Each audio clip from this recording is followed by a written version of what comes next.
we do what we do is to educate and empower. So tell the people, now that you're live on the Aniya A show, Stephanie, what are some of the things that you see in our communities that really makes you want to go out and share and give back and make sure that people understand the market and things like that?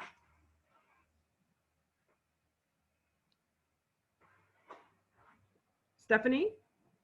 Uh-oh. Did we lose Stephanie? Hear me? Oh, now I can. Okay. Yes.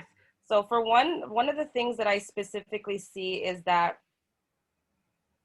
the information that we have now, we should have known this quite some time ago. I don't really understand or know why it wasn't taught to us in the educational platforms that we actually go to, university, college, whatever have you.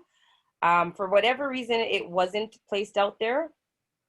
It's something that I feel like if I was able to learn it, I feel like everybody should be able to learn it. I almost feel like if there's something that we can possibly do to get the education minister involved, that we should now be teaching financial literacy right from, like, I would say within the first 5 years of birth. I honestly do think that. Yes. Again, as I keep telling people, I had no business in the financial markets of the foreign exchange market, the crypto market, the stock market. What I did have is the ability to want to learn. And if somebody is shown the information and they want to learn, I think if they see the information and they want to learn, you should have it there ready and available for them. So that's something that I want to make sure that I readily get out to the community. Why? Because it was educational information that helped me 101%. And if I knew what I knew almost 10 years ago, we probably wouldn't be on this call right now, because, you know, we'd be some multi-millionaires already. And, you know, I would have brought you already, Aniya. So yeah, if I, like the way that I'm thinking right now, if I can change even 100 to 1,000 people's lives, the way I actively got my life changed, that's the goal that I have every single day when I wake up. amen. I love that. And you're absolutely right. And I think too, now I know this may sound nuts, but I had a whole conversation with Tiffany earlier about this. I feel like God works in mysterious ways, because if I was the multimillionaire that I was supposed to be already, then I would not be doing this. And I would be on a plane somewhere every 5 minutes because I love to fly, but that's another story. God had to slow me down for a purpose and a reason, guys. And, you know, the pain part hurts, but the purpose feels amazing. And that's why I love the group of collectives that we have, the same minded people who want to share and who want to grow together. So that's why I do what I do here on the Aniya A show and with the Economic Crisis Initiative, because if we can share information, right, Stephanie, which you are definitely about, if we can grow together as a team, then that's what it's all for. Because when you look at what's happening, the people that know everything and have everything typically are super selfish. And then the ones that want to know everything, that are stuck in the middle, are like, OMG, how do I get it? How do I learn? And then there's those that don't want to learn and don't want to grow. But we're here for those that want to learn and grow. Speaking of, we have a great comment and question that came in from Azia Aziz, who says, so what are things we should be investing in? Stephanie, would you like to take over on that? Absolutely. For starters, things that you should be investing in. One, you should be investing in your debt. For starters, right off the bat, if you are going to start investing, the first thing that you want to do is maybe take control of your debt. The reason I say that is because once your debt is cleared, it's almost like it's a free ball game for you when you enter the financial markets. We'll talk about that next. Now, from the financial markets, again, I'm not too sure what your actual finances are like. So that would actually have to be another question. Are you actually looking to build financial generational wealth? So that's looking for the next 10 years. Because if you are actively looking to invest on a 10-year span, that is a different way that we should be looking at investing. Certain things would have to, certain products would be better for the 10-year route. Now, if you're somebody that's just looking to make ends meet, if you just want to have an extra side hustle, that's a complete different entity. And I would say to look into ETF trading, which is, of course, it's in the stock world. okay? But as opposed to owning one piece of a company, you own a bunch of companies all in one. And of course, it is a fund. So that is the safest way for somebody that is brand spanking new. If they are just wanting to invest, ETFs are probably the safest way to go on the stock market game. Everything, again, I want to throw it out there that I am not a financial advisor. This is only for education purposes. Yes, sister. Everything does require, amen. Everything does require research. If you want to, but again, this is where it comes down to breaking down the knowledge. And I actually do break down the knowledge. We go together and we research companies. We find out if they're good companies to buy. But ETFs are the way to start if you are looking to jump into the stock market world. Okay. For the cryptocurrency space, which of course is a brand new currency, it is the new decentralized currency that is taking over the globe. Okay. A lot of people normally ask me if they should just purchase, buy and hold. And I want to say to you, it's not up to me to tell you what to do with respects of buying and holding. The reason I say that is because the volatility of that Bitcoin, it has its tendency of going up and down. So if you are buying and holding Bitcoin, again, you can have it at a certain point today, it falls, but then it drops up, but then it falls, it drops up. You have to be educated on knowing when to pull profits out. Now, if you're not somebody that wants to do that, there are different ways in which you can invest where you would have AI trading for you. So instead of you having to be the person that actually tells your cash when to jump in or when to jump out, which a lot of us don't know when to do that, you would have an actual robot doing it for you. So also, I would need to find out, again, what type of investing are you looking into? Are you somebody that has enough time, or are you somebody that just doesn't have enough time? Investing comes in so many different ways. It all depends on you, the person, and what you're looking to do. If you're looking to do it fast, slow, regardless, there's always a means to help somebody. And that's the best thing and the most beneficial thing about investing. There's something to do with everybody. It just depends on you and what you have basically bringing to the table. But again, cryptocurrency, I would say buy and hold if you are somebody that wants to. If you're somebody that doesn't have, you don't like risk, I would actually tell you AI is somewhere to go. For the foreign exchange market, it is a very, very, very volatile market. It is the buying and selling of currencies. Very simple. I like to break it down as if you have ever left this country before, you have utilized the exchange machine. Now, if you went to that machine when you knew the US dollar was going to be good, you would obviously have bought it when it was good because you would get money in your pocket. Same idea. If you know when the market's going to be good for your dollar, you buy and hold. If you don't, there are a number of ways in which you can have somebody do that for you. You can have it done AI, or you can actually have it taught to you on how to get that done. It also depends on what type of trader you are, if that makes sense to you. I don't want to confuse anybody on this live at all, but there is always something for somebody. I always tell everybody, if the best thing to do is just message me or tell me what you're looking at, and then we can break down a game plan for you. That's what I normally tell people, if that answers your question.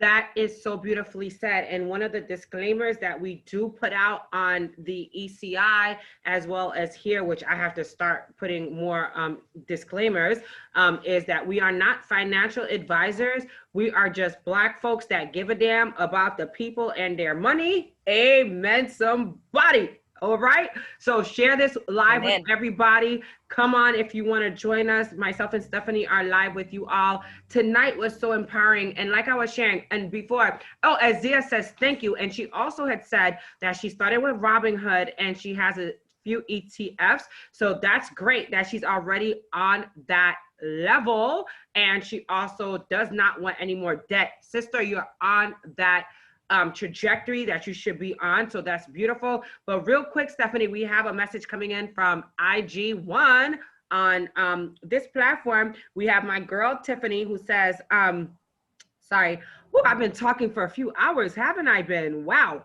I need some water because this is not hitting it. Praise God. Okay, I agree. Financial literacy is important because if I knew what I knew, I wouldn't have sorry, if I knew what I knew, I wouldn't have filed bankruptcy at the age of, and I'm now 34. I'm not ashamed of it, though it's a learning experience. Again, I apologize for chopping that up, but your girl has been literally reading and talking for several hours straight. So my tongue is tied, but we are going to make it. So she says if she knew what she knew, she wouldn't have filed. And that's okay.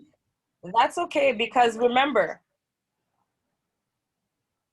you didn't know. You just didn't know. What you don't know, you just don't know. But for somebody to tell you that that's the last end game, I'll tell you right now, I don't know when you spelled out your bankruptcy, but you're gonna be the first one to be dancing in the rain when that credit is up in par. We haven't even gone anywhere yet. We're in 2021. You're doing you doing that bankruptcy. It just told you that maybe you didn't have the proper education, but you did something positive so that you can restart. And once you have the ability to be able to restart, that is the main thing. If you're able to restart, that's all you really need. What you need now is just to make sure that you're educated, okay? You back test your education with things like Aniya's show. You back test, and you make sure that you're always around people that have the same mindset as you going forward. Because anybody that wants to bring you back to that bankruptcy stages where you're pulling all sorts of credit, you know right now that you don't need that. You know now that you just need to partner with people that have the same mindset goals for you and look to the future. So I want to say I'm happy that you did that bankruptcy. I never tell anybody that they're wrong for doing that. Bankruptcy, credit counseling, you took the time out to think about you, and that's the major thing. I appreciate you.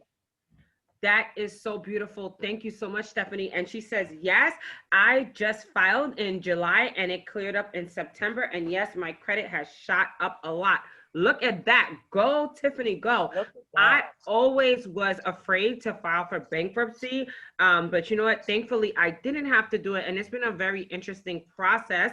However, listen, sister, you continue to move forward no matter what. And she says, yes, now I am very careful. That's right. And whatever you do, just watch and learn every bit of every information you can, because learning is growing. And you know what it is about the platforms that we're developing is that I'm not afraid to share. I'm not afraid to give back. And you know why? Because others have given to me, and I wouldn't be the Aniya A that I am today had it not been for people in my community and in my circle saying, this is what you need to do. I can take you here. I can do this for you. You know, let's work together, right? Because what people have to understand is we are community.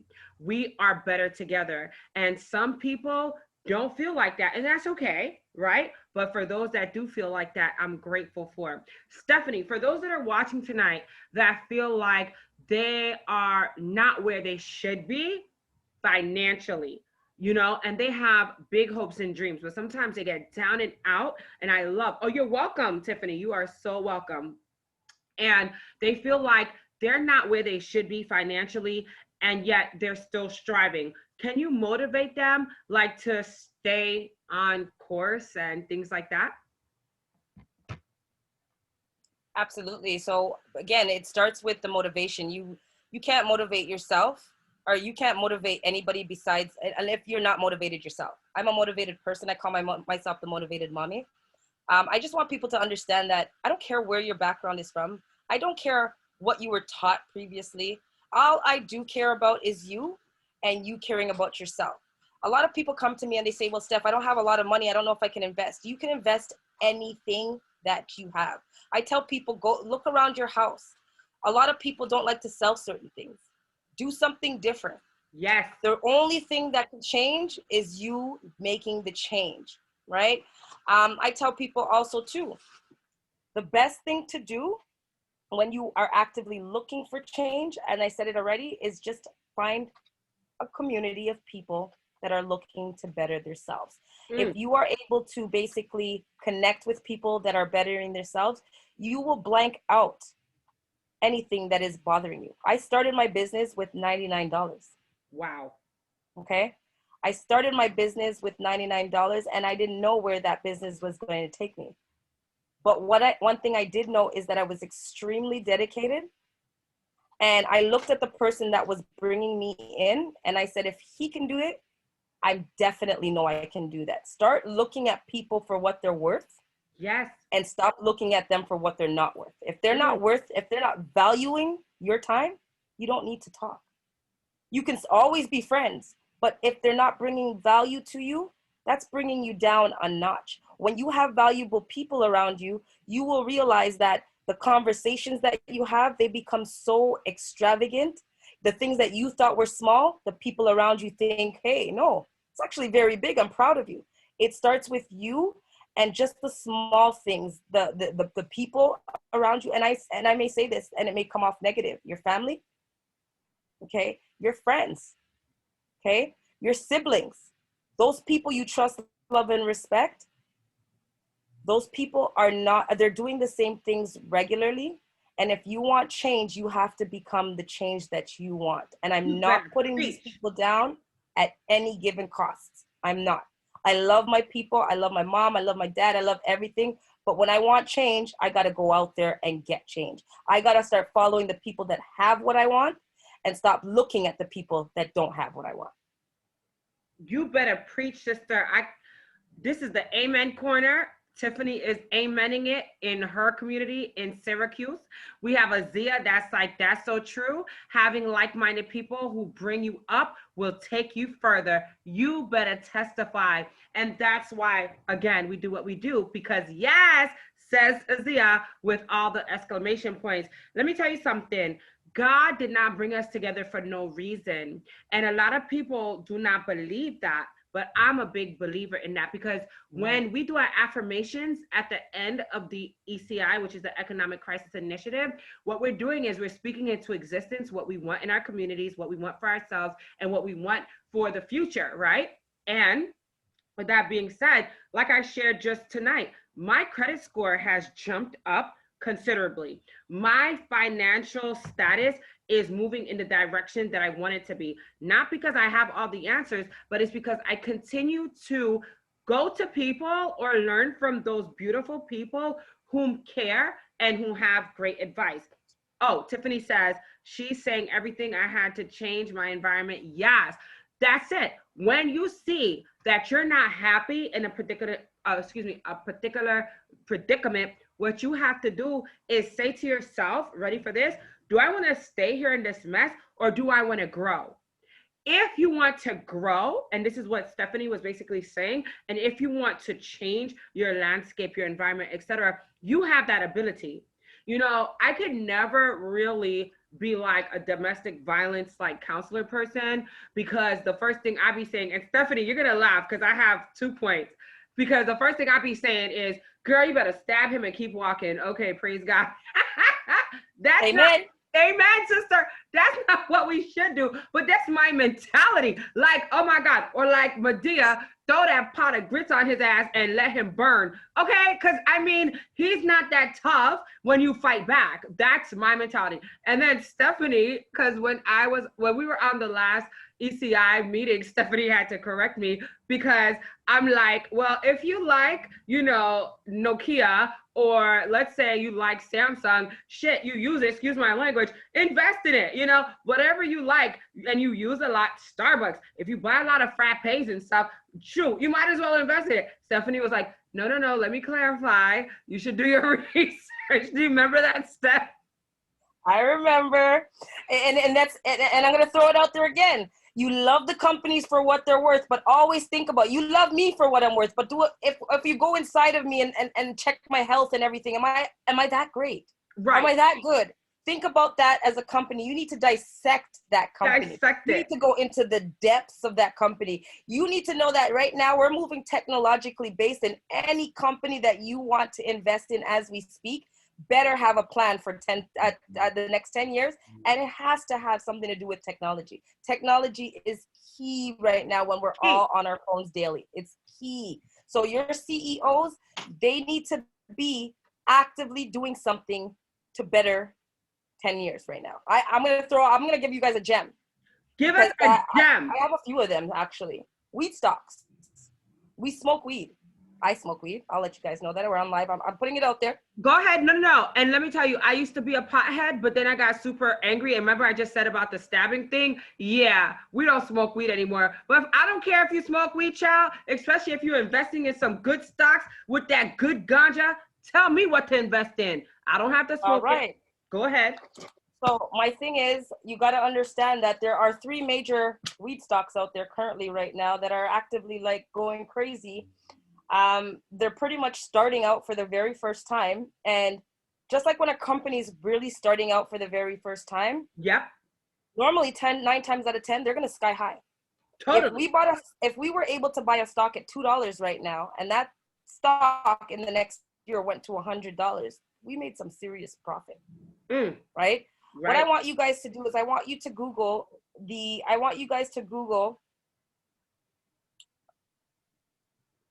and again, I'm not a financial advisor. I'm just giving you some of my education. Look, Coca-Cola. I'll actually go to Coca-Cola before I'll go to before my weed stocks. Coca-Cola. Now I know, and I'm using Coca-Cola as a very big example. The reason I use that is because Coca-Cola is a global thing. Yes. What did I say? It's global. Global. Anybody that you want to be investing into better be doing something global. Why? More global, more money. That's right. More global, more money. You don't want your moms and pop shop that just got put on the stock market. You don't need them. You don't really want them right now. You need people to see them. You need to have a nice market cap. Coca-Cola right now realizes that they're going through it. Everybody's going through it, right? A lot of Coca-Cola products are all around the world, but Coca-Cola has to think to themselves, what am I going to do right now? People are not going to the stores. People are not buying in bulks. What are we going to do when people actually get a chance to go to the stores? What are we going to do technologically based to help the community? Yep. What I did is I did a bit of research on the background of Coca-Cola to only find out that when you actually go to the machines as we speak, you know the new big machines that they always have, and you could just tap, it says like Coke, ginger ale, Sprite, and all of those now, you know the big machines that they have? Yep. Right now, what you will be doing in the next couple of months is you will actively be pouring your drink from this. From your phone. You will be pouring your drink from this. So if Coca-Cola is sitting back now losing money, okay, and their stock price was high, like if let's say their stock price was at $50 and now their stock price went to $30, I can see one reason is because the economy is going bad, why it could be gone down to $30. But I'm doing a little bit more research and I realized, hold on, they have things that they're looking for 10 years later. Any company that's willing to help the world and the environment in which we live in, they are deemed a good company for you to basically research a little bit more. So for me, I did a little bit more background into Coca-Cola and I said, you know what? It's time to buy stocks in Coca-Cola. It's time to buy stocks in Coca-Cola. And I'll just give you a little pointer. You can buy a company stock. You can have a bad company stock and you can just buy a bad company. And as I said, a bad company stock is like something like, let's say Facebook. Facebook going through a security breach. Right. Facebook is still a good company. Their price is just going down because something's going on with a security breach. So their stock goes down to $30. That's like going into a store and going into a Gucci store and you see Gucci on sale for $50 versus $500. Right. Gucci's a very good store. It's just on sale. Versus you having a company like GM, okay? Their stock prices drop down to the same cheap price. But for the next 10 years, you can see that they're declining and they're not going to ever come back up. They've been declining for the past 5, 6, 7 years, and they're still constantly declining. We see 2 big name companies, but one is a bad company versus a bad stock as we speak, just for the time being. So you need to be able to rectify which is just a bad stock, which I call a bad stock, just a stock which is on sale right now, versus a bad company have any means of doing anything for the next 10 years. Does that make sense? Yeah, totally. I love that you Does that put make it sense to that you, way. Naya? No, that makes total sense. Can you hear me okay? Can you hear me? I can. Excellent. That makes total I sense, can. Stephanie. And I love that you put it that way because you know me, like I said before, guys, I'd be like, I drink a lot of Starbucks. I'm going to definitely invest. However, we have to be able to differentiate like what's good about that company, the longevity of the company. There's a whole lot of stuff. And you know what? And I think you said it or Mimi said it last time as well, that even with things like Bitcoin, for example, which is the new wave, we have to be able to educate ourselves in that regard too, because what we are seeing is the technology is up on the rise, and that's what we have to keep our eyes on. However, there's days that companies come down, like, you know, they lose a lot too, but that shouldn't scare people in my mind. You just have to watch and you have to grow with that stock and with those investments. We have to be more educated. And I know Stephanie has like 80 notebooks full of notes because she's been on her grind doing her thing, because that's totally dedication right there. And we have to show that when we care about something, we learn. Uh-oh, what is she saying? Hold on, let me open up my screen bigger. Okay. So I want you guys to picture the market like this, okay? Okay. Can you see my screen? Wait, hold on real quick. I want Instagram, I wish Instagram would come on Facebook because she's showing us something, but that's okay. When I'm downloaded, I will upload and send it to you, Tiffany. Go ahead, sister. All right, Bitcoin, and we'll do stocks, Forex, whatever you want. During the day, there's a whole bunch of buying and selling going on. This is a buying and selling, okay? Buying and selling. Just like a bunch of hills, buying and selling, okay? Mm-hmm. If we buy from 9 to 5, and majority of us start actually taking our money out, if we're all buying, we're good. If some people start taking out our money, taking out their money, that's where it drops for the day. This is us taking out our money, where Stephanie's just sitting here like this saying, no, I'm going to ride this. I'm going to ride it.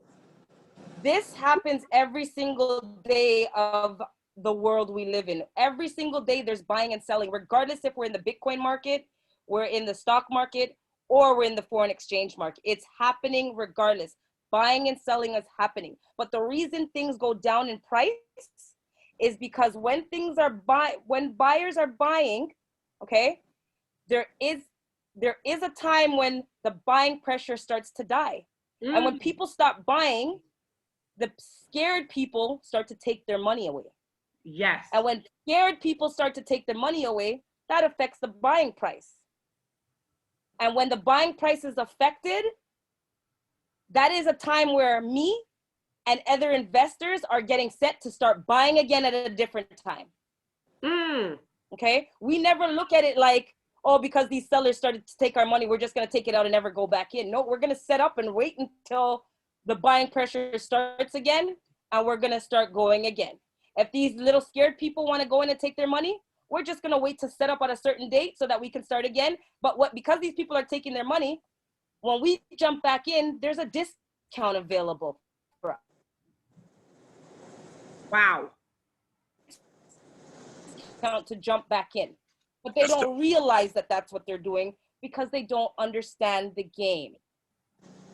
And that's why it's imperative for people like yourself, Stephanie, to be on here and share this great information. And we as a colored people and as a Black people, and I don't care who's watching and listening, I'm tired of us not knowing stuff. And that's why we do what we do. Welcome to the Aniya A show. We have another great visitor by the name of David McFly MIMMS, big brother on the scene, doing his thing in the community. David, did you just hear some of the stuff that she had to say? And what would you like to contribute tonight?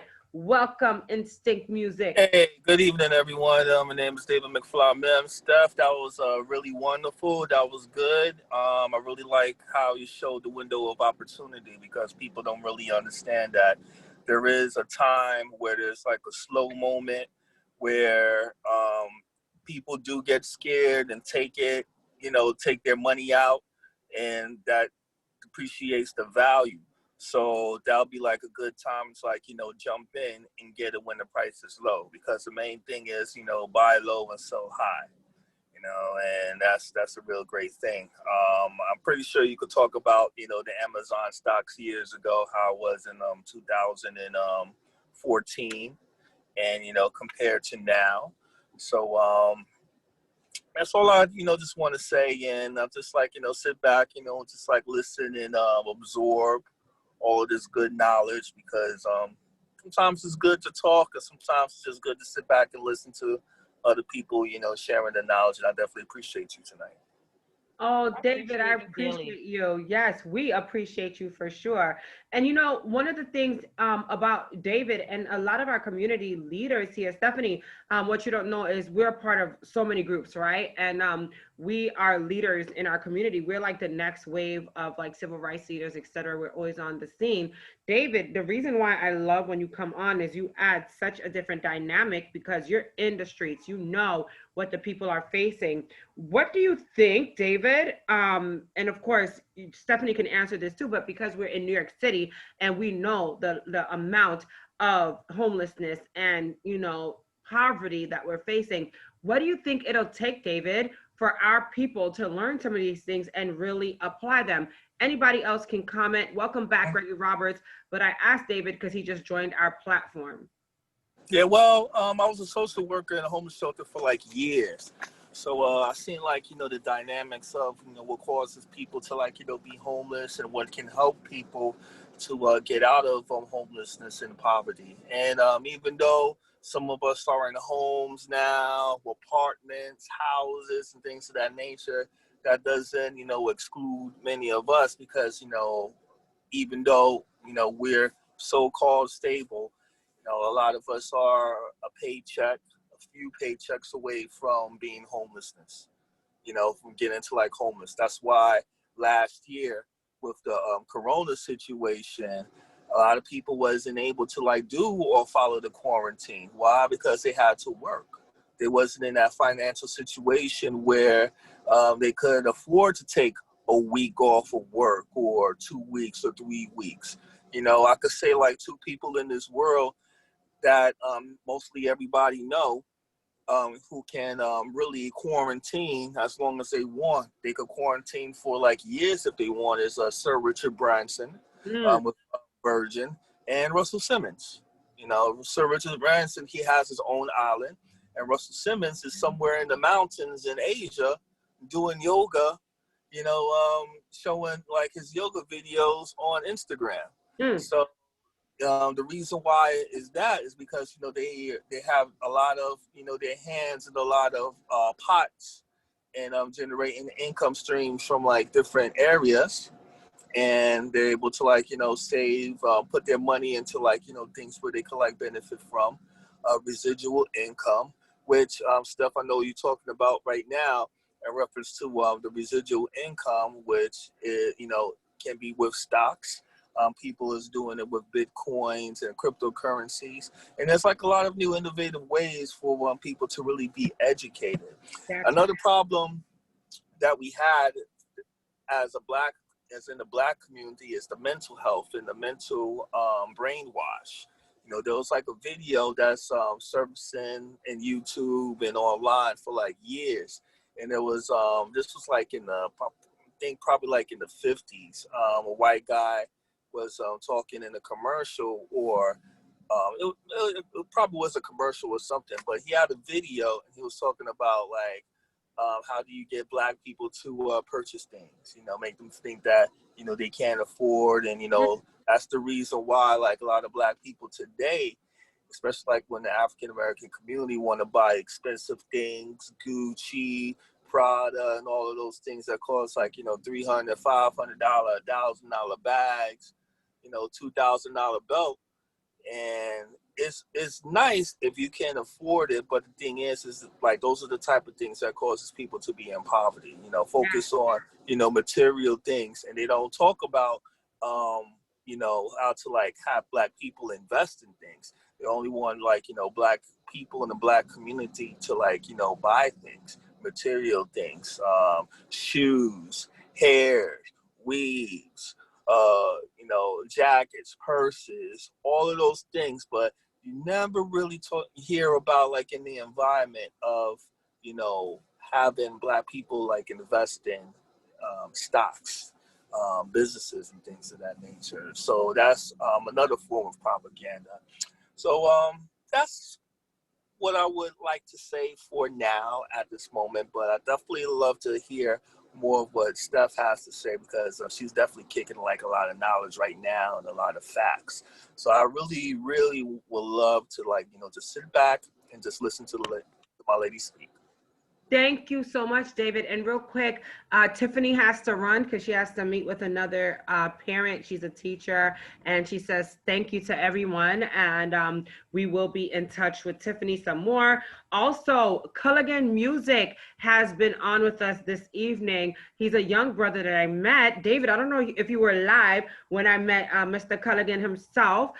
He's also known as Instincts on Instagram, but I met him just a week or so ago when I was supporting a Black business. Let me do a quick shout out because I love what you just said, David. And welcome to the Aniya A show, Lady Lather 46. I don't know who you are, but that's amazing. I love that name, honey. I want to be lathered down. Praise the Lord. I need a bubble bath and all. But you know, that's another topic for another night. But self-care, that's the point. I was getting somewhere with that. Real quick, in our communities, it seems like we have a lot of business, but a lot of times we don't support one another. So, you know, shameless plug, I found a little Jamaican jerk chicken spot in the heart of Harlem. Hey, Lady Lather waving, yes. And David, I think you were on my live or you made a comment. I'm not sure, but you knew exactly where I was. Yep. And since Steph is half Jamaican, we got to shout out Jamaica.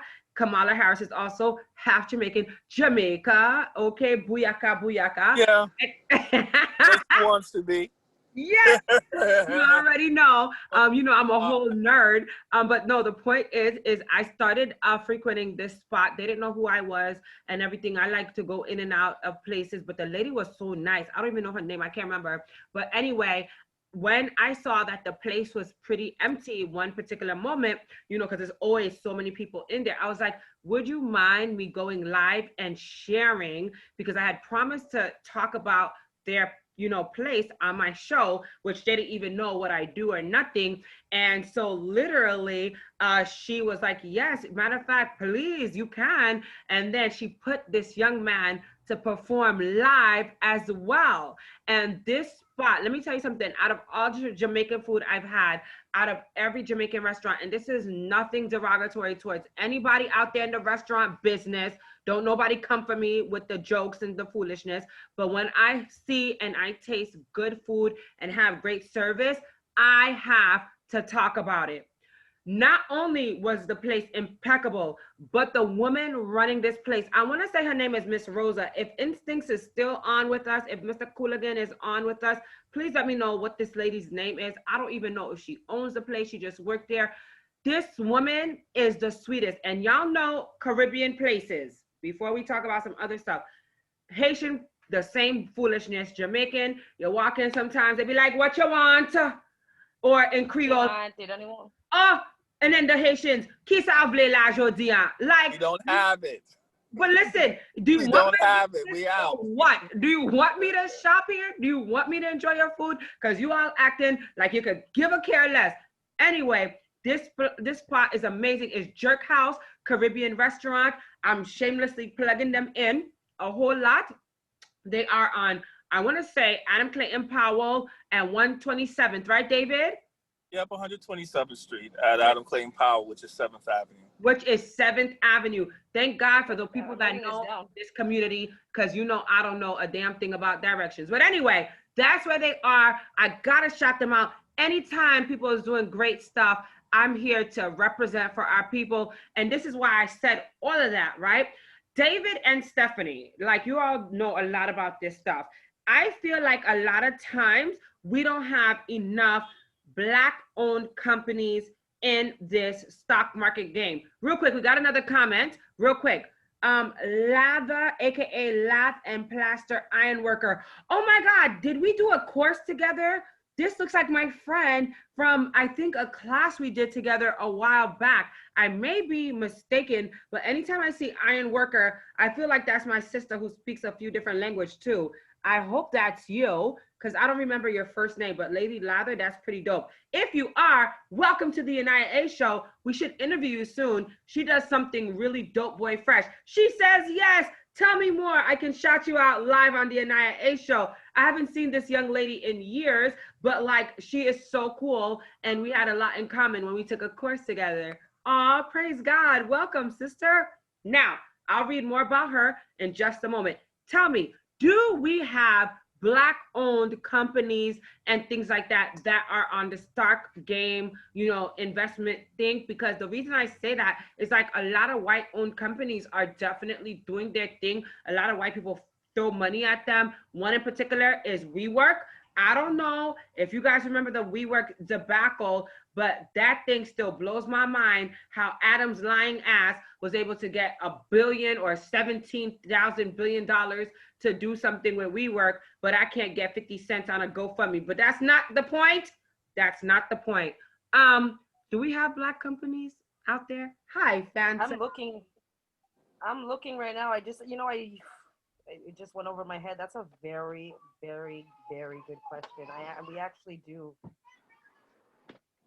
I'm glad I asked. And again, it's because I've never really seen that. Yes, we are polyglots. That's right, Fanta. That's my sister. I've never really seen Black-owned and operated companies. And I recall just recently, our brother by the name of, not 50 Cent, but another Black rapper that's pretty rich right now. Anyway, he was making statements in regards to the Clubhouse. Are you both on Clubhouse, or anybody that's watching? Are you on Clubhouse? Not yet. Not ready as of yet, but we're planning to, me and my team, we're trying to, get into a Clubhouse and incorporate something with our show that we're having. So we're definitely doing like a Clubhouse. So it's definitely good. It's real good to market and stuff like that, because not everybody wants to have the camera on and speak and talk. But it's definitely a good room area so that you could be able to speak, communicate. It's like different rooms where it's just like meetings and people just chatting, talking, chopping up game, and it's real good. It's definitely good.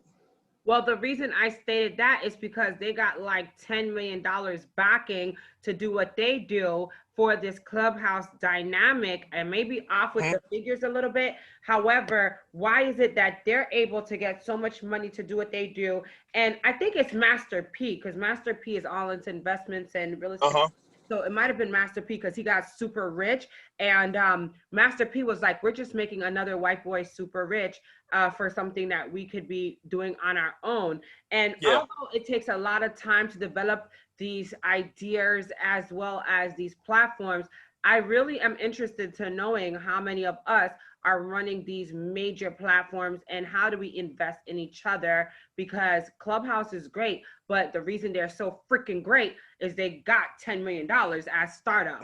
Like I can't even get, like I said, 50 cents on GoFundMe, which I have a really great project I'm working on, not to be like a beggar, but hell yeah, I'm a beg. I'm trying to help an orphanage in Haiti, for example, can't get no support, but here goes Clubhouse, another techie thing, and they just got $10 million.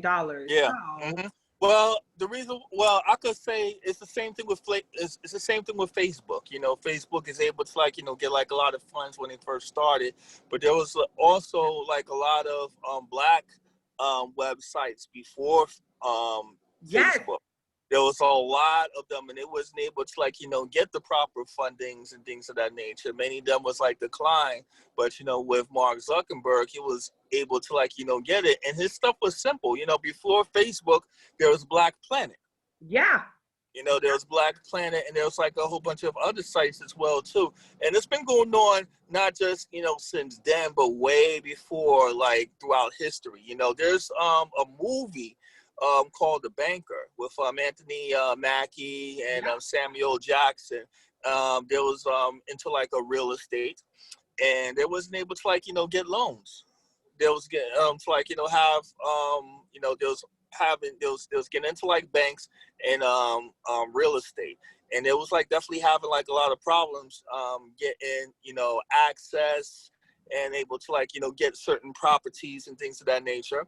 And what they did was they ended up hiring a white guy to like be the face, so that they could be able to like buy these properties. And the same thing is going on now today, when with a lot of black companies going to like a lot of banks and try to get loans for for their businesses in their decline. And then when it comes to like a white person that comes in with a mediocre position or a job or a mediocre idea, they get they get the world handed to them.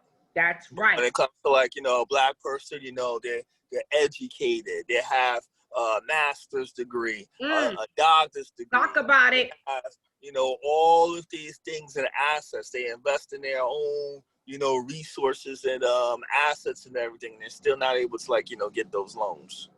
Thank you. And I'm happy you said that, because David, I think I spoke with somebody recently. Well, real quick, Fanta says, I keep being told that Clubhouse, about Clubhouse, but haven't checked it out yet. Listen, it's a lot of work to be on Clubhouse from what I've been told. I'm definitely not the one to join it, even though there's great opportunities. I need my sleep. Apparently, y'all don't sleep when you're on Clubhouse 24 hours, but whatever. No, I'm glad you shared that, because David, I just spoke with somebody who owns a few businesses and things of that nature, and he had the exact same story. He sent his white attorney to make the deals for him because he kept getting denied. And it breaks my heart. And that's why I pose certain questions and talk about things so candidly, because I want to know what you all know in the community. And I want to know if I'm bugging when I hear certain things, right? Like, let's be realistic. When it came to even the major platform by the name of Radio One, I don't know if you heard the story. She got, I think, denied 400 times for a loan.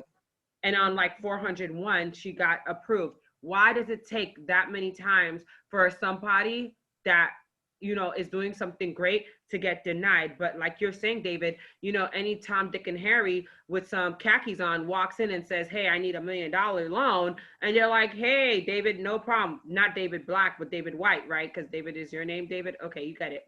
But you get what I mean. It's just so frustrating, and we have to work triple harder. And I like to find out what you all know, and I'm happy. But I just literally had this conversation with a friend who was like, Aniya, how do you think I got my loan? I had to send my attorney. Yeah, it's real funny in a way, because I know some black people, have their business, they have everything structured. They invented time traveling, they do all these type of works and everything. Scientists. They have these labs where they do like all these, inventions and things like that. And they go to the bank and they get denied. And then you have, this white boy, from, from Long Island, and his invention is, sugar water with cinnamon flavor. And then he gets like $1 billion deal, $1 billion loan. And it's really a damn shame. Sugar water and a touch of cinnamon. Yes. Yeah, sugar water and a touch of cinnamon. That's it. That's From what the I'm cabinet. saying. And it's so frustrating. And sorry, Fanta says 400. Wow. Yeah. You guys can look into the story. Like, of course I may be off by a couple of numbers, but I think it was like 400 times that she went in to try to get a loan. And then literally it was so disheartening, but she kept trying. But either way, I say that too, because growing up, I looked at all these people that worked so hard, that try to do certain things. And I was like, oh my God, that's so motivational, that they tried so hard. And even when they got denied, they kept fighting. Now I'm like pissed as hell. I'm like, wait the hell a minute. Why did it take her No, I don't accept that. But I will say this, because of certain people's pain produces this power, right? And the thing that I love about what you just said too, David, is my business advisor, not my advisor, sorry, my financial advisor, who I just brought all my coins to, who really works magic at the bank, literally shared his story, why he's helping our community, and he partners with me. I can't say his name publicly because of all the FDIC, FDA, whatever the hell acronyms it is, right? With all the banking crap, he helps me because he knows how much I care for our people. And he's done a workshop already. We're going to do another workshop in March with him. He said, Aniya, and he shared this publicly on our platform, that the reason he does what he does and he gives back to us is because he watched, and I get emotional, and I don't want to get emotional. He watched when his father owned real estate growing up, and his father couldn't access the banking and the loans and the different things like that he needed to keep going forward. Yeah. Here is a man that did everything right, who worked his ass off, who made something of himself, and he tried to provide for his family, and he would get denied, just like what we're seeing every day.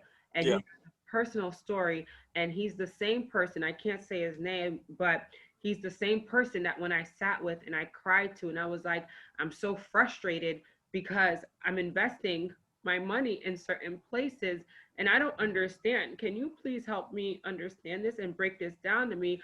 And he shared with me certain things that I never knew before, and it makes perfect sense. And I hate to get emotional, but I am somebody that's always like, wow, right? And I remember because when I went to the person I had been investing with for years, and I try to ask them certain questions, it's like they would brush me off.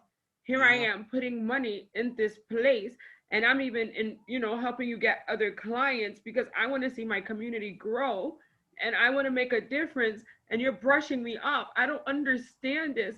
I'm a motivational speaker. I'm on national TV.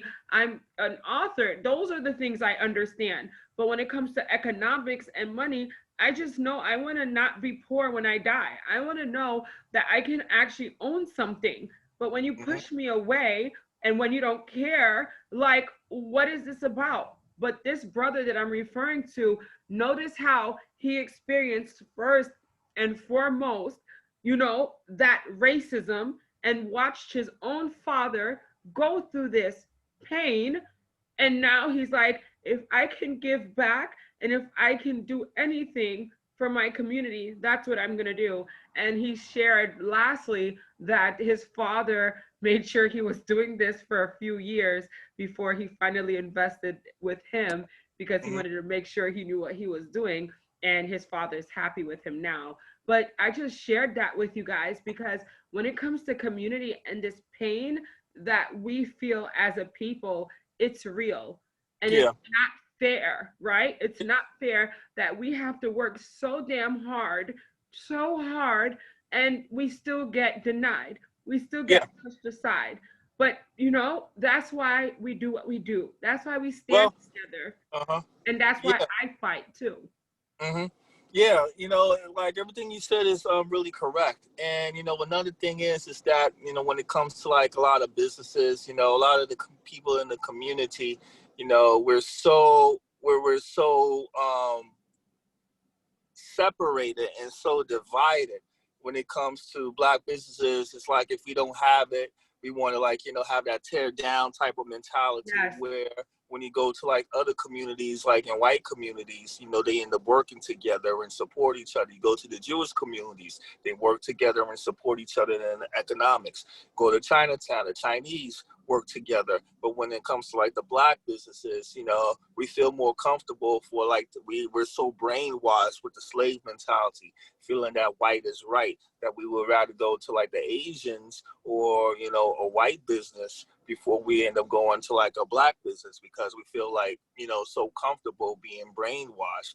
And it's real sad because, from the slave mentality and also the church mentality as well too, because the church mentality also portrays, with the type of white Jesus mentality. That's why people like Dylan Roof, was able to like go into like the church and shoot the 9 people and everything. Because if he was a black guy, he wouldn't even have that. I really doubt he would really have that type of opportunity or that leverage to be in that position to like, you know, shoot those people in the church. But because he was a white person, you know, walking in, they open arms with him. Because I remember many times I go into like black churches and everything, and I get all funny types of looks and everything. Feel so uncomfortable and everything, you know, the condescending type of mentality, you know, the belittling, looking down and everything, the quick to judge, you know, when somebody like me comes into the church with my own people.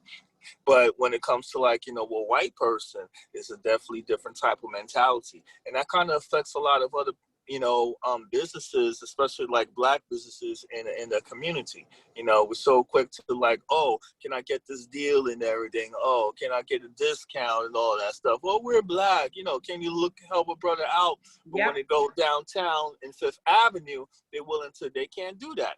They can't say or they don't try to negotiate with the, you know, the white folks down in Fifth Avenue or, you know, downtown, you know, Midtown in Manhattan. You know, they say like, oh, how much is it? Oh, $300, $500. They want to, you know, prove, you know, they want to like prove that they could like afford it, that they'll pay it. But, you know, the same type of black person, you know, have those same type of items and things of that nature, sell it for like, you know, $20 or $30.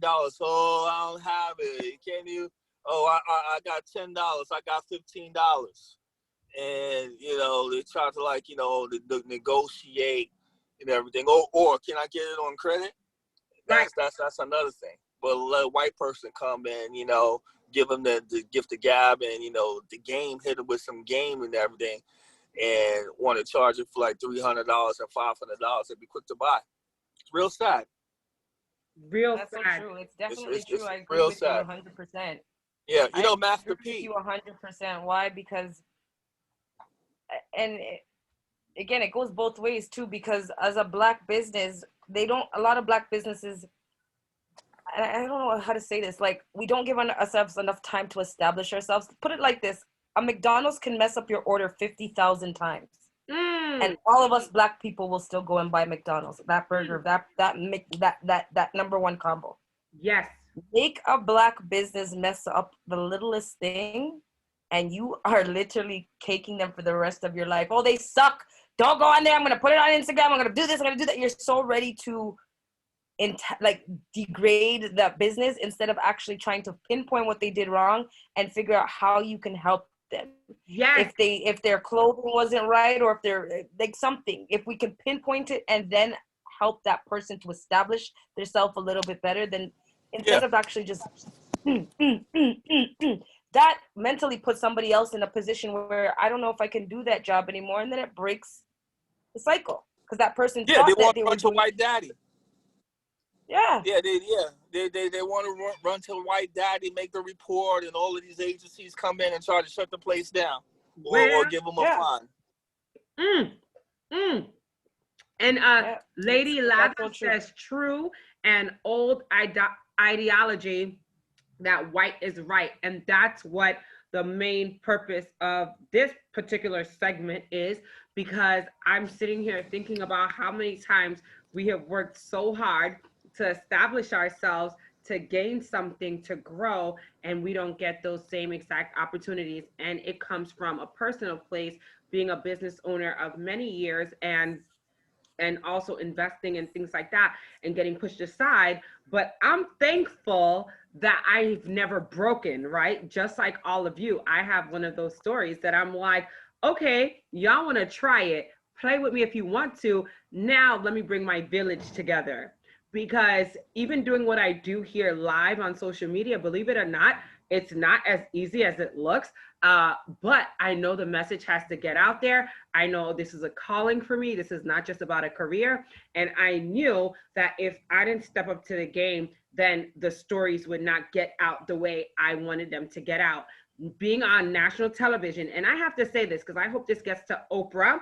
Oh, real quick, on a worldwide scale, we're brainwashed into thinking anything not white is inferior. You better testify and keep those comments coming. What's funny about Lady Lather, aka Fanta, is we connected, like I said, years ago, but we've never had real conversations. So you know we about to schedule a whole call, right, sis? Wait a minute. This sister is onto something. From the beginning of time, we always, and David just said it, you said it as well, Stephanie, when we look at white people in general, it's always, they know what it is, they got it, we should follow their stead.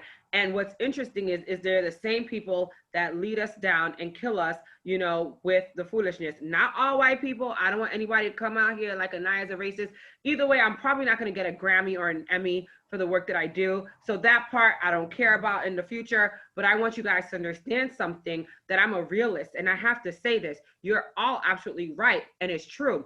And where I was going moments ago, which is interesting because that's the same thought process, Oprah Winfrey opened the doors for quite a few white males in this media industry. Hence, Mr. Dr. Phil, you know, Dr. Oz, and I'm pretty sure there's a slew of others that I'm not mentioning now. Now, why did I bring that up, right? And then we're gonna shut down in just a few because your girl is exhausted and I have a lot of paperwork to do, but I want you guys to get your points out as well. Why am I sharing this? And I hope this does get to Oprah. What's interesting about like Dr. Oz, I know Dr. Oz personally. I've been on the Dr. Oz show for like 5 years and I'm appreciative. I'm definitely appreciative because I slap his logo on stuff. You know, I can say I'm with Dr. Oz this week, I'm on television or whatever. But what am I really gaining from that besides the visibility, right? I'm not gaining much more than that visibility because number one, and I have to say it publicly, this is the first time I'm saying it publicly, I'm not getting paid to be a national contributor. Whereas other people and different ethnic groups, they'll come on, they get a check. They get a check. Not only do I not get paid to be on Dr. Oz, I literally have been doing this for about 5 years because it's like, again, just being visible to the community and showing little Black girls that look like me that you can be somebody that stays positive with your clothes on and you can make a difference and you can end up in spaces like this. But I don't get a check, right? Not only do I not get a check, and I have to say this publicly tonight because some things I keep low key, then other things I have to verbalize because while we're on this topic, understand something. When it comes to making money together in these industries, Oprah Winfrey, the biggest Black figure that we've ever had, opened these doors for these assholes. I love you, Dr. Oz, but your people in your circles are assholes. Now, Dr. Oz has been going to the Treasure Coast, AKA Palm Beach County, for a number of years. Palm Beach County in South Florida is where I grew up. I'm the only face that made it out of this community and ended up on national TV representing for a community that doesn't look like me, but here I am out here working my ass off, giving back to the community. When I shared with the mayor that I was on national TV with Dr. Oz, everybody was hitting me up. The soundbite picked up that I said the Treasure Coast live on national TV. It picked up, it shared throughout the communities. What did he do as the mayor? He pulled strings. He communicated with Palm Beach County. They got Dr. Oz to come into the Treasure Coast, which is a smaller community than Palm Beach County. Why is that significant, Aniya A? I'll tell you right now. There were no Black vendors or spokespeople or doctors on the Dr. Oz platform. I don't think at any of these events for a number of years.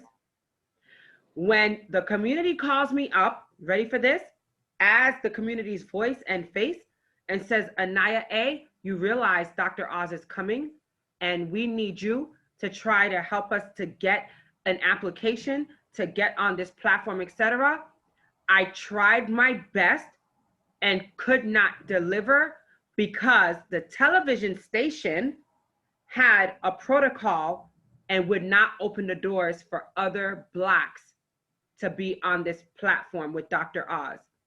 How is it that I am the face and the source that calls the mayor, who I have him on speed dial on my phone, and I tell him, this is what happened, and as the person that helps you to get in office on the Treasure Coast, you take my idea, you steal it, but then that's okay, because, you know, Aniya A gets hurt often. But how about giving some Black doctors an opportunity to sit with Dr. Oz to get national attention?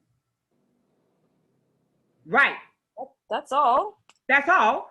And do you know, I almost had a heart attack, ladies and gentlemen, boys and girls, as I couldn't deliver for the people because the TV station, the news media, literally set in stone that there was no other applications available and that they pretty much had their team. And Aniya A flies in to the Treasure Coast, and I get personal time with my family and Dr. Oz, not in VIP, but basically in the opening of a hallway, just to say that I had a moment. The white boy that worked at the TV station basically acted like I was nothing and he didn't know who I was, which is okay that you don't know who I am, but I'm giving you my credentials and I'm showing you on my phone through the emails that I'm communicating directly with Dr. Oz's team and his travel producer and his right-hand man from New York City, but none of that is good enough.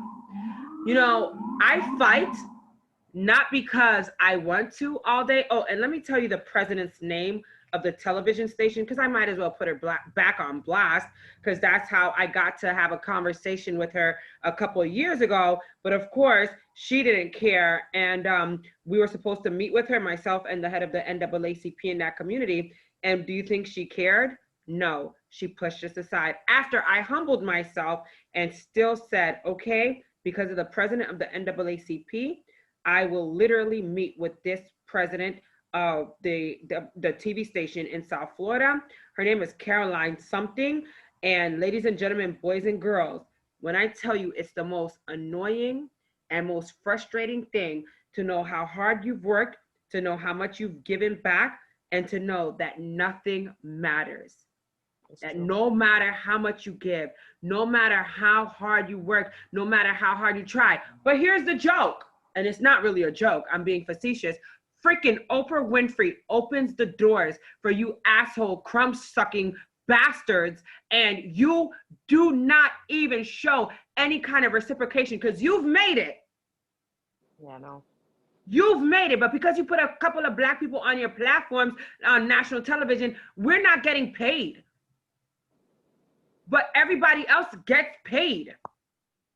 And yes, somebody might tell Dr. Oz that I'm very angry and that, you know, I'm sharing this live. And I want Dr. Oz's team to reach back out to me. Because of the pandemic, I haven't been able to be in the studio, but I need him to understand that this is not right.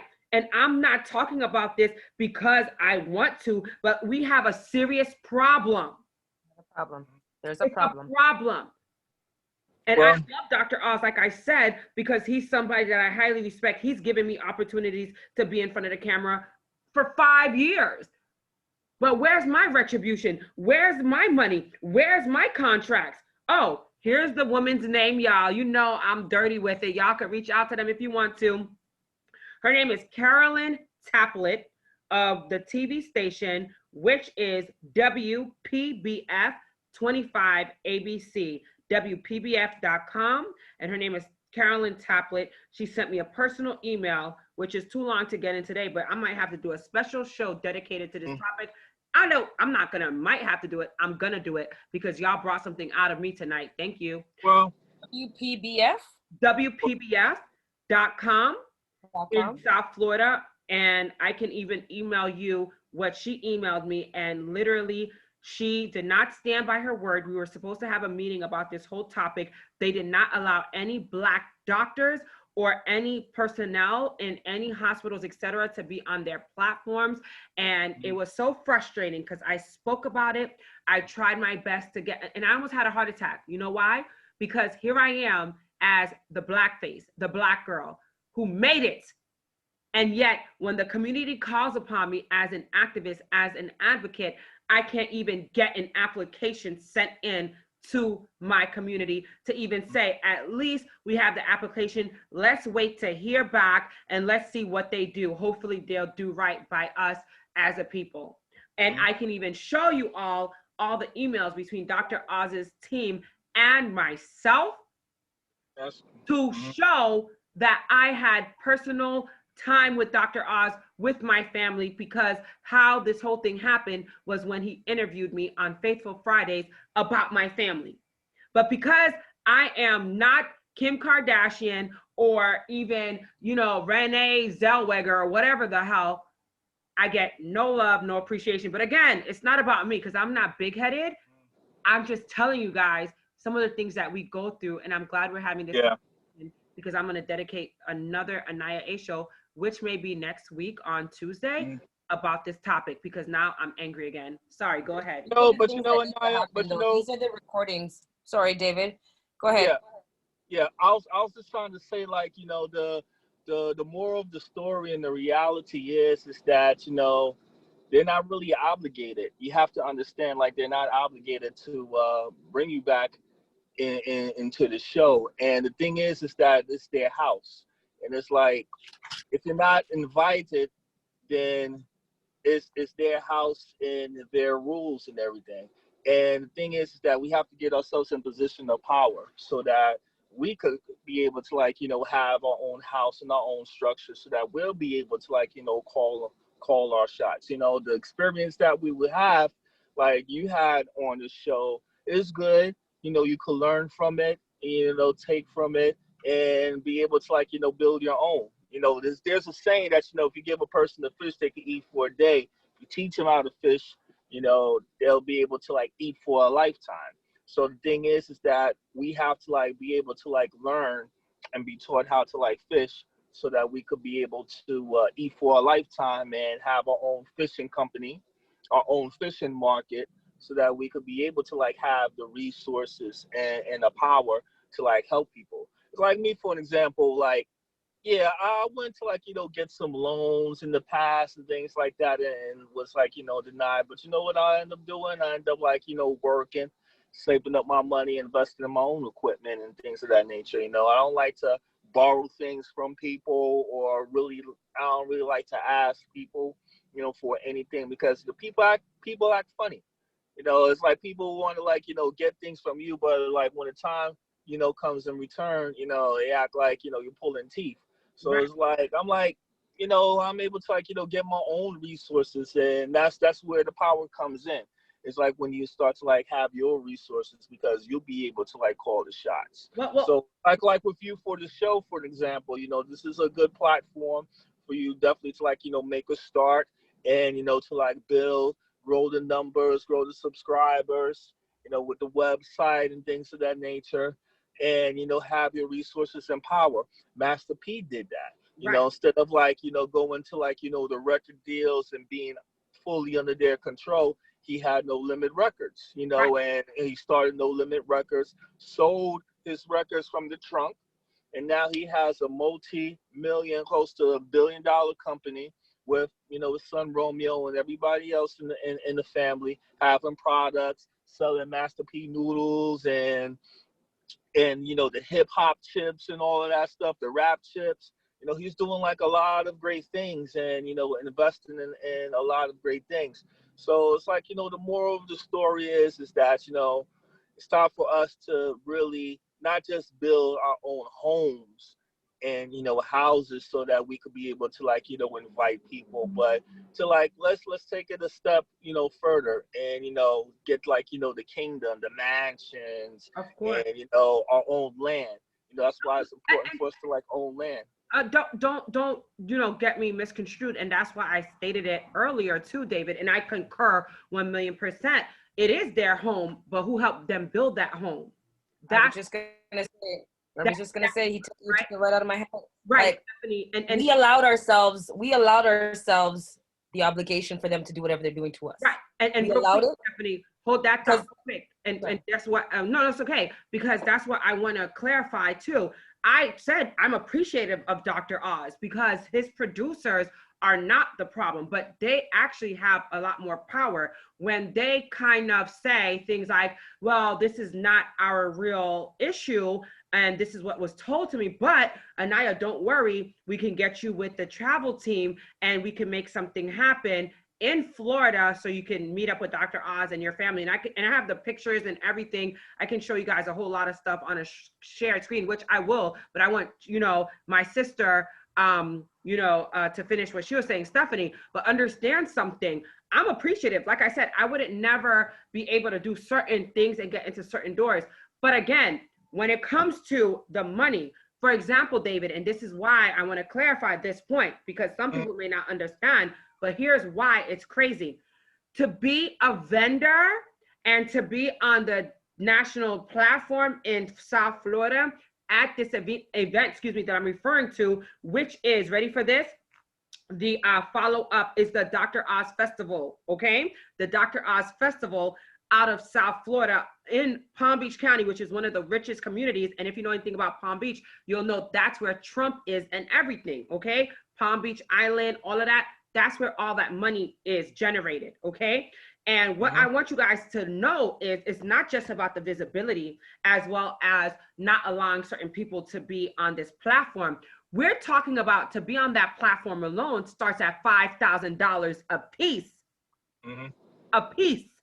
So what are you getting for that? You're getting a spot at this location to be a vendor, but you're also getting your information blasted all over the TV station. Now, why is this a problem? Aniya A, like I said before too, you can screw me all over if you want to, because I'm always gonna go through my hurdles being a Black, Haitian American, etc. But when you literally do not give the same opportunities to the people that work their asses off, like these doctors in your community, now we have a problem, because you don't understand what you're doing to the little Black children that are looking up and seeing nothing but white older men or white older women or younger men or younger women on this platform with Dr. Oz. And then they get told later down in the line or whatever that Oprah opened the door for Dr. Oz. So why the hell is it always the white people are sticking together when the person that helped them build that damn house is a Black woman? That's what I have to say about that. But how about this question and everything? How about a Black woman end up helping more Black people? And you know that's another thing. For white people, like open the door for white people, but how about the other Black people that you should be opening the doors? And real quick, that's why I said I hope it gets to Oprah. That's why I said that too, and I keep that in, because Oprah needs to understand certain things. But remember, I think there's all sorts of issues in Hollywood, as we saw recently with the whole cases of Harvey Weinstein and all these other foolish people, whatever. There's issues there, but Oprah needs to do better. That's why I said that. So David, go ahead. I love where you're going with that. Go ahead, honey. And then Stephanie, you could take it from there.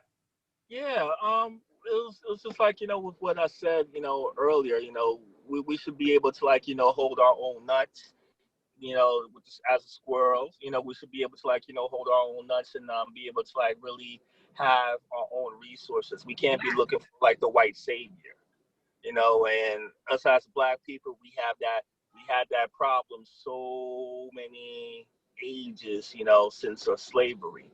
And with the white Jesus that I'm talking about in the churches and all that stuff, we're always looking for a white Jesus. We're always looking for that white protector, the white Superman and all of that stuff. So we have to learn that it's up to us to save ourselves.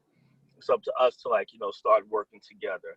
It's up to us to really have the resources that we need to share with each other, and focus on building for our own selves instead of helping others build their platform. We need to learn how to build our own platform, and not just build our own platform, but protect it and protect these. Many times others may try to play on our lack of knowledge and lack of intelligence, or lack of resources, as a Black community, and will try to take it from us. That's why it's important for family to be together. This is why it's important for generational wealth, so that we won't be in a vulnerable predicament. And the problem is that when we're in a vulnerable predicament and poverty and things of that nature, we could easily be manipulated and brainwashed and tricked to doing things that will end up hurting us in the long run because we barely have a pot to piss in. So we need to really have, the proper resources, education, learning, the stuff that Steph was speaking about earlier was like real great. And that should be cool, not, oh, my sneakers cost more than yours, or my shoes and all of that stuff, or how I look, with the Gucci and the Prada and all of that stuff. Nah, what we need to do is like we need to like learn how to have the money work for us. There you go. Like always trying to like, work for the money to like spend. We need to really have it in a way where, we work for the money, but get to the point where the money starts to like really work for us. Thank you. And Stephanie, what were you saying? I'm sorry, sister. I get so hyped up. Go ahead, my dear. Take it over. That's okay. I'm just gonna piggyback off of both of you guys. Like I'm agreeing with every single thing that both of you guys say. I'm just making some notes, and I do agree with, of course, David when he says that, of course, we have to start basically getting into different groups and stuff like that and talking about it. But we also got to become valuable players. Mm. And when I say we become valuable players, think about your 9-to-5s. I always tend to bring metaphors into pictures. If you are working your 9-to-5, first of all, you're typically serving somebody else's paycheck. You're serving somebody else's meals. You're serving somebody else's entire life. You're taking care of somebody else's entire life while not taking care of yours. However, in the space of an hour, I don't care what it is that you're doing, you have to understand that if you are a valuable player, that company needs you. If you are not a valuable player in the game, they'll throw you to the dirt in 3 minutes. You'll be fired in 3 minutes. If you can if we all as Black people with the skills that we have, whether you be in the stock market, whether you be Aniya, the public speaker, I know that you have a couple people in the credit department. I know you have, if we become key players and we all come together, okay? The thing is, come together, collaborate, start a new way of living. That's what the world has come to now. It comes to people just wanting to be a part of something that is positive. Yes. And I think we all need to become valuable players. And when we become valuable players, those white men at the top, those CEOs, they did work. They did work. They didn't half-step the work. They didn't 3/4 the work. They dug down dirty and they did the work, and they separated anybody that wasn't a valuable player. Right. If we can do that, that's almost like rebranding our brand new selves, and in different atmospheres. We can have anything. We can have the skill of a person that knows how to do hair, shoes, anything. If we just basically build a community and we stick to that community regularly, which I thank Aniya so much for doing this. It starts with that first, but we got to stay, I want to say we got to stay past a good length of time. Yeah. It's going to take a while. Mm-hmm. Especially with the simple fact that we want to change the way people look at money now. Yeah. Mm-hmm. And Definitely. real quick, Also share being something. a valuable player. Real quick, David, hold on. Sorry. Let me go ahead and share this screen real quick, so you guys can see the show that I did. For those that are wondering, like, why does it hurt so much? Because I literally shouted out a whole city that I came from, I hailed from. I'm from New York originally, but I lived in South Florida. And to see that I shout out this city and you people treat the community like this, here I am as the Black woman. I don't know if you guys can see that on your screen. I'm sharing this screen. This was the Faithful Friday show. I posted this on January 30th, 2017. Okay, just to show you how far back I go with Dr. Oz. I go back even further. But when my producers called me to be a part of this particular show, it was such a blessing because I would be with Devon Franklin. That's the light-skinned brother next to me. Devon Franklin married our sister, oh my God, Megan Good. I did not know these other pastors would be on with me, but either way, my producers love me and I love them. So when they call me to be a part of shows, I'm always there, especially when it comes to our faith. We talked about my family. We talked about my father. I look totally different. Years ago, I always look different, but that was me like 100 pounds ago. And people sent me the clip of me saying, the Treasure Coast. Why is that significant? Again, because it goes back to showing you guys that this was a whole topic on the Dr. Oz show with, ready for this, some of the richest and most notable pastors and spiritual leaders in the world. Pastor Devon Franklin, Pastor Priscilla Shearer, who happens to be the daughter of a major Black pastor. Pastor, I want to say Rodriguez, over the Hispanic pastor who's over mega churches, as well as a whole lot of people in LA. And the last one is Pastor Carl Lengst, who happens to be that mega pastor that's in a lot of trouble with Hillsong right now. He's the former pastor for, what's his name, for Justin Timberlake, not even Justin Timberlake, the other guy, the white guy, Bieber, Justin Bieber, right? That's him right there in the black. So this is the show that I'm referring to, guys. When you see this here, and to know that I shout out a whole city and you guys take that platform and you go to Dr. Oz with it, you know, it's again fine that you guys do stuff like that, but give the community a chance to be on this national platform. Real quick, we have a few comments from my sister that I want to read. And then David, I know you had something that you wanted to share.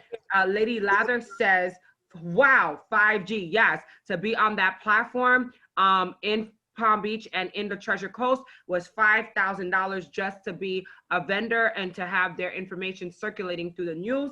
It says, it's a shame we can never change the heart of man. Only God can do that. So racist will stay that way, unfortunately. Wow, nice. Dr. Oz seems to be genuinely a good-hearted person, and he is. It's, again, I don't blame Dr. Oz, but I blame the team, especially the team in Florida, where they're connecting with the local people and they're not opening those doors. I'm not letting up on this subject. I will talk about this on my show next week for sure. Or yeah, when I know people are going to be watching, maybe Tuesday. And then she also says, psychologically and mentally being beat down as a people, it will take time and therapeutic help to rise for so many. Absolutely, positively, Fanta, because we have literally endured so much. But I wanted to show you guys those pictures so you could see, and the timestamp, January 30th. 2017. Now, I don't have direct access to these pastors to tell them my story, to see how they can help people that look like them get on platforms. I don't have their direct contact. Dr. Oz's team has that. But again, it hurts as I look back and see how my life has been played out and see what so many go through. And I want to share again, for those that are wondering why this is so significant, when you have a doctor in a community that not only works so hard to become a doctor, but who has great track records, who's worked their asses off to make other people healthy, Black, white, Hispanic, etc. And then they call you and they're crying and they're saying, Aniya A, why are we still going through this after all these years? We can't even get an application. Can you please help us? That part. David or Stephanie, if you want to say any closing remarks as we shut it down this evening. I just want to I want to throw out another little gem for those of you guys that are in the stock market game. I like gems, I like gems. But a gem that I have, guys, keep in mind, okay?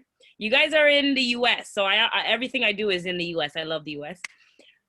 What runs the world right now with respects to movement? And when I say this, I mean transportation-wise. Literally. Uber. Literally. Uber. That's been in existence for more than 2 years, 3 to 4 years. You guys have some serious railways over there. Okay? You have railways that run from I believe it's the west to the east. What is the railway called again? I can't remember what it's called. WM? WM? Amtrak? Or WM. You have a WM. Wait, WM? Is that you guys' Child, I know Amtrak. And I know MTA. Hold on, I'll get it to you. I think it's okay, so no, sorry, there is Amtrak, but I want you guys to look into your railways. Why? Because railways, they're not the most attractive stock to purchase, but they're a stock that will constantly continue to go up, and they will never, ever, ever fall back down for you. Wow. Right? In terms of looking for generational wealth, you want companies that will never run out of business. Your railways, they're like the board game monopoly. When you own those railways, you know that you had a lot of money in your pocket. So I want you to think about the monopoly game, and somehow you do some research on your railways. Yep. And that's a very good thing to actually put yourself into. It's a safe investment. It's one of the best, but it's very extremely safe. If you're somebody that doesn't like to play with risk and you want to make sure that you see some sort of profit, I'm that girl that is going to make sure that you see the profit. But again, you do got to do some research. And for those of you guys that are close to me, I will actually provide you with that research at any given time. And that's all for me. Stephanie, share where people can reach out to you. Again, the disclaimer is, oh, Metro North lines, I heard from my sister Fanta, but I think she means like the actual like railway, railroad, whatever. She'll tell you more. You already know, because I said MTA child, because I know I just jump on those 2 trains and stuff and I'm out. But Stephanie, again, I want all those to know that are watching tonight and that will watch after, that we are not financial advisors. We just are brown people that care about brown people and hoping that y'all get wealthy with us as we get wealthy. So she's not a financial advisor, like she stated earlier, right, Stephanie? But let them know where they can find you, my dear. I actually am on Instagram. So for those. Oh no, we broke up. WINTERXO. You can find me on Instagram. You can also find me on Facebook, Steph Winter Wins. You can find me on Twitter, Steph Winter. You can find me on YouTube, Steph Winter. Can you hear me, Aniya? I can, yep. Now, Okay. Yep. Just type in Steph Winters and you'll definitely be able to find me. I'm on social media, Instagram, Facebook, Twitter, YouTube. You can definitely find me. And of course, if you're not able to, you can always find me through Aniya's pages. I'm definitely a part of her organization, and I'm not. We are working together and we are building, and yes, thumbs up on that. We're excited. So yeah, if they didn't catch that, hit me up. I will get you connected. Also, we have the WhatsApp group, the ECI Economic Crisis Initiative, and that's the group that she's definitely a part of, leading the way for us. You can join that WhatsApp group by dialing in 347-617-6873. And of course, I will get you connected to Steph and many others in that group. David, closing remarks, and how do people stay in touch with you, my dear? Cool. Well, the thing is that it's definitely important to be a key player, a strong player, but also it's more important to own the team as well. So we have to learn how to own the team. It's important for us to have our independence, which means, yeah, we could work together, but if shit goes left, I'm good with or without you. So while we're together, let's make this the best. Let's work together. Let's be strong. But, if anything happens or anything, like people try to, destroy certain things, either way, we'll be good, either together or divided. But it's more united we stand, divided we fall. So I'll say, it's definitely good to have our independence so that when we do get together, we could become more stronger as well too. So that's really what I have to say. Independence is definitely important, and strength in having, the resources. And where can people find you, David McFly MIMMS? Well, you could Google me at David McFly MIMMS, and you'll be able to find me. Or you could also HD MCFLY on Instagram and Twitter. You'll be able to find me on there as well too. Thank you so much. Listen, I thank you all for your contributions tonight. Lady Lather, we need to get you interviewed because you're in an industry that we need to hear more about ASAP. I can't wait to communicate with you. Please DM me, or if you want to join me on that WhatsApp group message, you can send me a message directly at 347-617-6873. Ladies and gentlemen, boys and girls, tonight was super dope fresh. I'm so happy that we've come together yet again to share some great knowledge and insight. One of the main facets of doing what I do is to hopefully encourage people. A lot of people have no idea about what we were talking about tonight. But you know what we're doing? We're planting seeds, and I'm happy to plant seeds in lives of the people that may have never heard of anything that we discussed, but may now be opened to hearing more and growing and also investing in their futures, right? And I'm so glad you all were able to share your thoughts and your advice, even though we know you're not financial advisors, but we know that you give a damn about us. And that's what matters. Thank you, Stephanie, and thank you, David. You all are my family, and I love you so much. Let's stay in touch. Let's communicate via our WhatsApp group. And at this time, I'd like to, ask you guys to join me tomorrow night on the Aniya A show at 8:30 p.m. Eastern Standard Time. If you want to be a part of the Economic Crisis Initiative, where you can learn a whole lot more.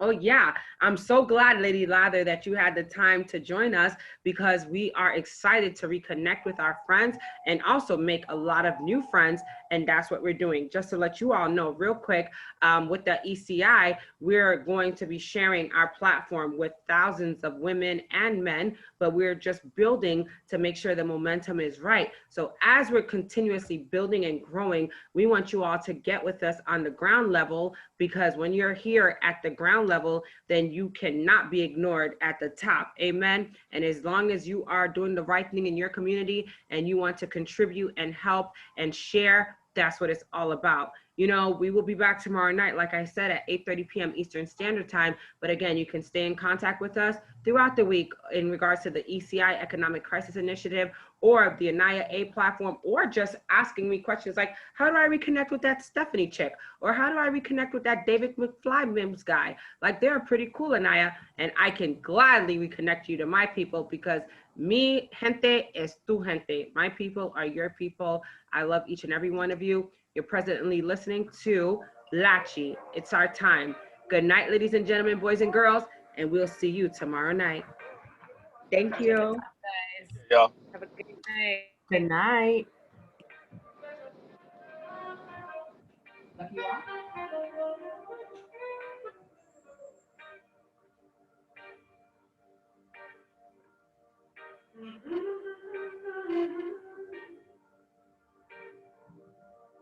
We just want a piece of the pie.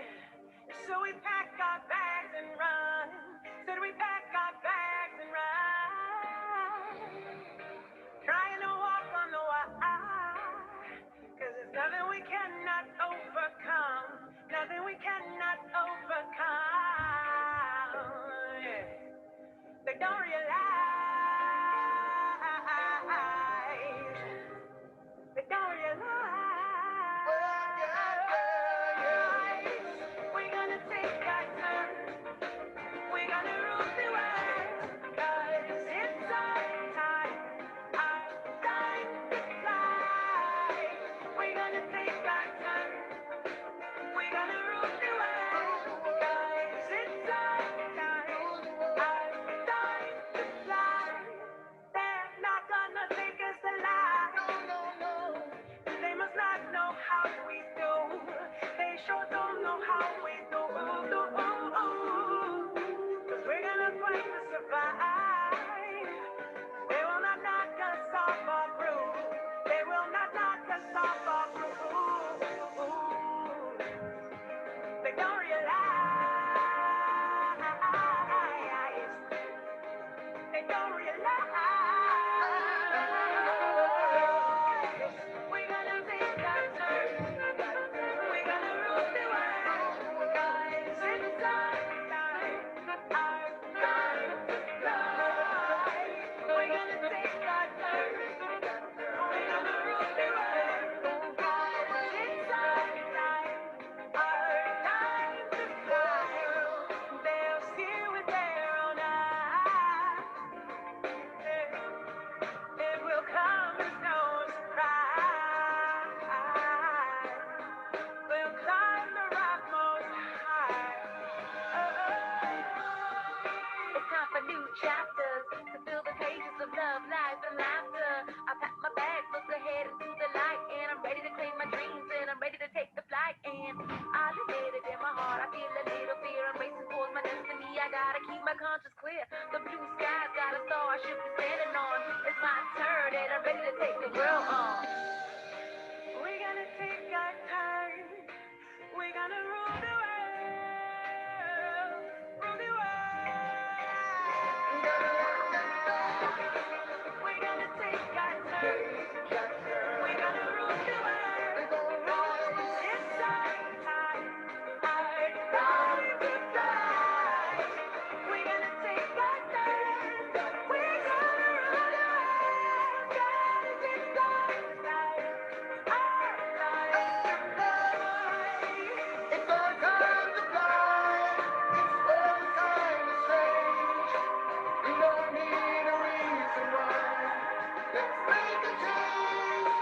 They can't bust us through. Now we're on the move. Nothing we can hold behind. It's our time. We're off to rule the world. We're off to rule. We gon' rule the world. Yeah. Good night.